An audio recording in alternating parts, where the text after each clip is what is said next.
Setelah Yesus selesai berbicara di depan orang banyak, masuklah ia ke Kapernaum. Di situ ada seorang perwira yang mempunyai seorang hamba yang sangat dihargainya. Hamba itu sedang sakit keras dan hampir mati. Ketika perwira itu mendengar tentang Yesus, ia menyuruh beberapa orang tua-tua Yahudi kepadanya untuk meminta supaya ia datang dan menyembuhkan hambanya. Mereka datang kepada Yesus dan dengan sangat mereka meminta pertolongannya, katanya, Ia layak kau tolong, sebab ia mengasihi bangsa kita, dan dialah yang menanggung pembangunan rumah ibadat kami. Lalu Yesus pergi bersama-sama dengan mereka. Ketika ia tidak jauh lagi dari rumah perwira itu menyuruh sahabat-sahabatnya untuk mengatakan kepadanya, Tuan, janganlah bersusah-susah, sebab aku tidak layak menerima Tuan di dalam rumahku. Sebab itu aku juga menganggap diriku tidak layak untuk datang kepadamu. Tetapi katakan saja sepatah kata, maka hambaku itu akan sembuh. Sebab aku sendiri seorang bawahan, dan di bawahku ada pula prajurit. Jika aku berkata kepada salah seorang prajurit itu, pergi, maka ia pergi. Dan kepada seorang lagi, datang, maka ia datang. Ataupun kepada hambaku, kerjakanlah ini, maka ia mengerjakannya. Setelah Yesus mendengar perkataan itu, ia heran akan dia. Dan sambil berpaling kepada orang banyak yang mengikuti dia, ia berkata, Aku berkata kepadamu, iman sebesar ini tidak pernah aku jumpai, sekalipun di antara orang Israel. Dan setelah orang-orang yang disuruh itu kembali ke rumah, didapatinyalah hamba itu telah sehat kembali. Kemudian Yesus pergi ke suatu kota yang bernama Nain. Murid-muridnya pergi bersama-sama dengan dia, dan juga orang banyak menyertainya berbondong-bondong. Setelah ia dekat pintu gerbang kota, ada orang mati diusung keluar. Anak laki-laki, anak tunggal ibunya yang sudah janda, dan banyak orang dari kota itu menyertai janda itu. Dan ketika Tuhan melihat janda itu, tergeraklah hatinya oleh belas kasihan, lalu ia berkata kepadanya, Jangan menangis. Sambil menghampiri usungan itu, ia menyentuhnya. Dan sedang para pengusung berhenti, ia berkata, Hai anak muda, aku berkata kepadamu, bangkitlah.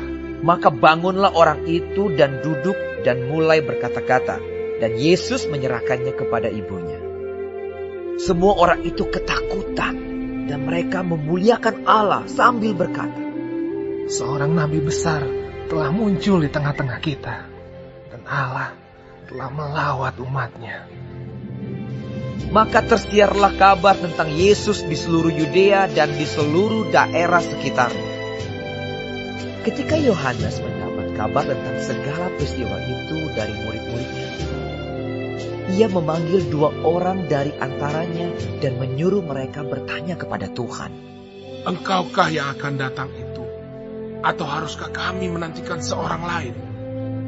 Ketika kedua orang itu sampai kepada Yesus, mereka berkata, Yohanes Pembaptis menyuruh kami bertanya kepadamu, Engkaukah yang akan datang itu? Atau haruskah kami menantikan seorang lain? Pada saat itu Yesus menyembuhkan banyak orang dari segala penyakit dan penderitaan dan dari roh-roh jahat, dan ia mengaruniakan penglihatan kepada banyak orang buta. Dan Yesus menjawab mereka, Pergilah dan katakanlah kepada Yohanes apa yang kamu lihat dan kamu dengar. Orang buta melihat, orang lumpuh berjalan, orang kusta menjadi tahir, orang tuli mendengar, orang mati dibangkitkan, dan kepada orang miskin diberitakan kabar baik. Dan berbahagialah orang yang tidak menjadi kecewa dan menolak aku. Setelah suruhan Yohanes itu pergi, mulailah Yesus berbicara kepada orang banyak itu tentang Yohanes. Untuk apakah kamu pergi ke padang gurun? Melihat buluh yang digoyangkan angin kian kemari? Atau untuk apakah kamu pergi? Melihat orang yang berpakaian halus? Orang yang berpakaian indah dan yang hidup mewah, tempatnya di istana raja. Jadi untuk apakah kamu pergi? Melihat nabi? Benar. Dan aku berkata kepadamu, bahkan lebih daripada nabi. Karena tentang dia ada tertulis, lihatlah, aku menyuruh utusanku mendahului engkau. Ia akan mempersiapkan jalanmu di hadapanmu.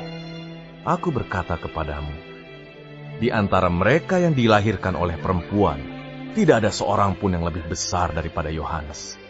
Namun yang terkecil dalam kerajaan Allah, lebih besar daripadanya. Seluruh orang banyak yang mendengar perkataannya, termasuk para pemungut cukai, mengakui kebenaran Allah, karena mereka telah memberi diri dibaptis oleh Yohanes.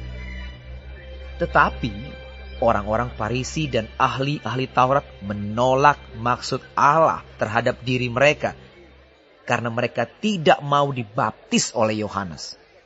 Kata Yesus, dengan apakah akan kuumpamakan orang-orang dari angkatan ini? Dan dengan apakah mereka itu sama? Mereka itu seumpama anak-anak yang duduk di pasar dan yang saling menyerukan, kami meniup seruling bagimu, tetapi kamu tidak menari. Kami menyanyikan kidung duka, tetapi kamu tidak menangis. Karena Yohanes Pembaptis datang, ia tidak makan roti dan tidak minum anggur. Dan kamu berkata, ia kerasukan setan. Kemudian Anak Manusia datang, ia makan dan minum. Dan kamu berkata, lihatlah, ia seorang pelahap dan peminum, sahabat pemungut cukai dan orang berdosa. Tetapi hikmat dibenarkan oleh semua orang yang menerimanya. Seorang Farisi mengundang Yesus untuk datang makan di rumahnya. Yesus datang ke rumah orang Farisi itu, lalu duduk makan. Di kota itu ada seorang perempuan yang terkenal sebagai seorang berdosa. Ketika perempuan itu mendengar bahwa Yesus sedang makan di rumah orang Farisi itu, datanglah ia membawa sebuah buli-buli pualam berisi minyak wangi. Sambil menangis, ia pergi berdiri di belakang Yesus dekat kakinya. Lalu membasahi kakinya itu dengan air matanya dan menyekanya dengan rambutnya. Kemudian ia mencium kakinya dan meminyakinya dengan minyak wangi itu. Ketika orang Farisi yang mengundang Yesus melihat hal itu, ia berkata dalam hatinya, jika ia ini nabi, tentu ia tahu siapakah dan orang apakah perempuan yang berjamahnya ini. Tentu ia tahu bahwa perempuan itu adalah seorang berdosa. Lalu Yesus berkata kepadanya, Simon, ada yang hendak kukatakan kepadamu.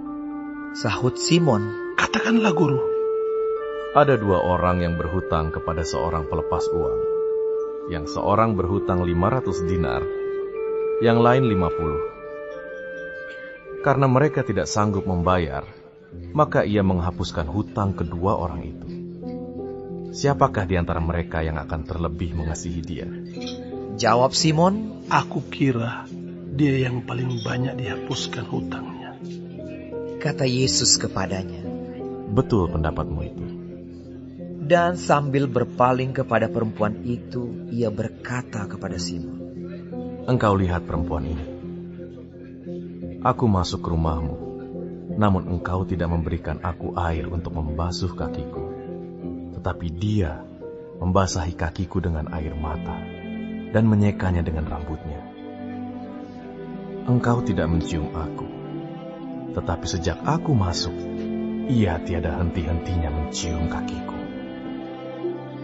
Engkau tidak meminyaki kepalaku dengan minyak, tetapi dia meminyaki kakiku dengan minyak wangi.